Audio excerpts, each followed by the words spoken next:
Hey y'all, it's me back. Today I thought it would be awesome if we talked about writing and some of the books you need to read and you need to be familiar with if you want to be successful in your writing career. Before we start, I'm going to make myself some muffins, get comfortable, and we're going to get into the books that I used and the information I learned that helped me feel like a confident writer entering the writing space. So, don't miss it.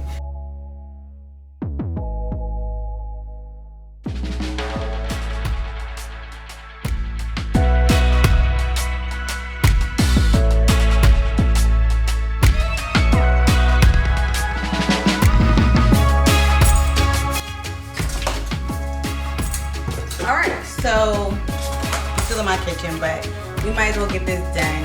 So one of my first books that I would definitely recommend if you are a aspiring writer is gonna be The Writer's Market. Only I say that because when it comes to looking for places to publish, when it comes to looking for places where your writing is gonna be accepted, no matter where it be, if you write about cars, automobiles, fiction, short stories like myself, the book is organized in a place that tells you when to submit, who to submit to, and how to submit to them. And this was the information that was so difficult for me to find, and it's very difficult to figure out who to reach out to when you have a piece that you feel really confident about. And so I absolutely recommend this book, number one.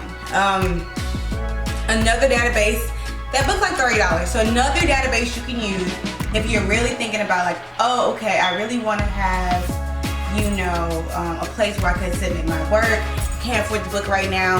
You can use submittable.com and their Discover app, and then on there, they pretty much have spaces where you can go and submit your work, and it tells you who. Now, everybody's not free, and your writing career is not going to be free. It's going to be expensive. Consider it to be almost as difficult as becoming a rapper. So I just want you to keep that in mind. But the first book I'm recommending right off the bat is going to be Writer's Market, to know who to publish to, where to look, how to publish.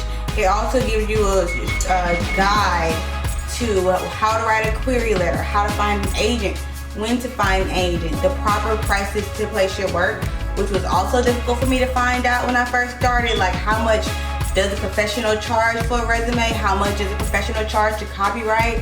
Because as freelance writers, as entrepreneur writers, which most of us get the ball rolling this way, the last thing we want to do is almost cut ourselves off at the knees simply because we didn't know the right way to market ourselves.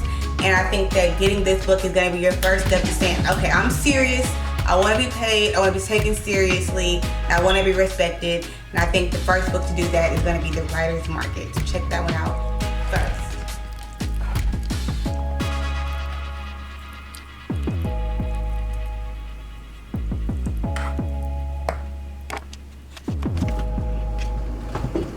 Okay, hey, well, so I guess you're wondering what's the next book to get. No problem, I'll let you know right now.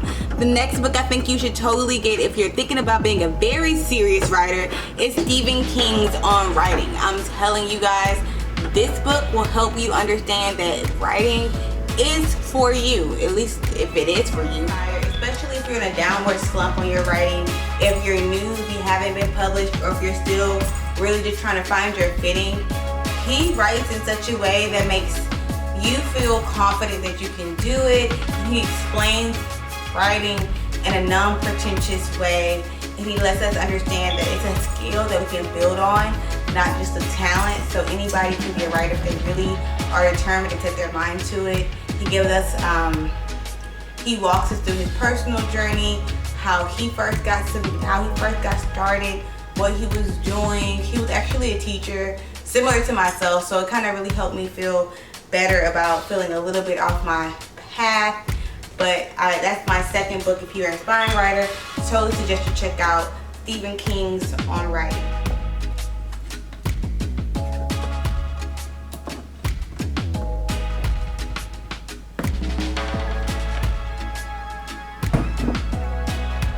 So the third book, what's the third book to read? So of course, everybody needs a guide to writing. Mine is actually the St. Martin's Guide to Writing, but of course, any style book you desire. You can use the Little Brown Handbook, which is very popular. You can also use Element of Style by William Strunk, which is also popular. But I really think you should just go ahead and get you a handbook about writing and mechanics, because it's tedious, it can get embarrassing, and you want to be able to clean up some of those little mistakes before it gets to the editor. Of course, the editor is going to look at some of it, but you want to at least have it presentable enough to where they want to read it. And when you're new, it's going to take some proof of mastery to get someone's attention. So I would definitely think that you should get you a style book. Also think about using spell check, proofreading your work, talking to a friend about your work, and using apps like Grammarly or Paperwriter so that you can start editing your work before it gets off into submissions, because the last thing you want to do is to get into submissions and be illegible or laughable. I don't know if they'll laugh. I hope that they don't laugh at us when we publish things that you don't know, but you just don't want to be the person submitting things that aren't at least to the style and mechanics that they're looking for. So get you a handbook to walk you through the process. Alright guys, finally! You want to know the last book I totally recommend if you're an aspiring writer? That's easy. You should read books you like. When it comes to writing, many of your favorite authors often steal information from other authors. So it makes sense that there are more avid readers just as much as they write. And you draw inspiration from the things that you read. So I would suggest that if you want to be a writer, and you want to be a good writer, naturally, you're going to be a very strong reader. Typically, you're going to read things that you like, read things that you like to write, but also read things that you don't like, that you think are awful, that you think are trash. And think about why you think they're trash and try to avoid those mistakes. For me, I try to read as many things as possible. I write short stories, so I read short stories. I read everything. New writers, old writers, classic, contemporary. And it helps me to think of new ways to use structure, to use time, to use juxtaposition, and all those rhetorical devices in new and illuminating ways. So I would suggest that you definitely read things from your favorite authors and from authors you really don't like and from authors you've never heard of. Read everything. That's my tips. That's really all I got. When it comes to writing, it's practice, practice, practice. Right now, I'm trying to bust into a new field, so though I've done well with academic writing and I've done well with resumes and log rolling, what I truly want to do is write short stories. And this is a new genre for me, so just like you guys, I'm hitting submit more often, getting more rejections, and just keeping with the process. Understand that the process is the fun of it, and if you started off the best there was, well, that wouldn't be that much fun, right?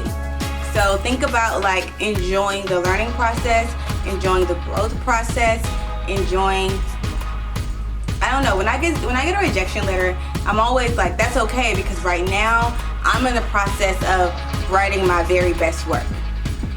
And when I've gotten published, I've been excited and I've celebrated that, and when I haven't got published, I have had to take that and accept that. So just know it's a process and it's difficult and it takes time, but if you really want it, then you know the whole universe is conspiring for you to achieve it. I am excited to see what books you think are very helpful to your writing career, and if you could lead me to some new ideas and some new works, go ahead, drop them in the comments, and I'll catch you guys next time. Also, if you want to know my recipe for these muffins, as well as some of my other muffins and other recipes, I actually post on Instagram like all the time, every week, a new recipe on Sundays. So follow me on Instagram. Let's stay connected. Let's stay together. And like, yeah, if you love this, of course, I want you to subscribe because I need subscribers. I'll catch you guys next time. Have a good one.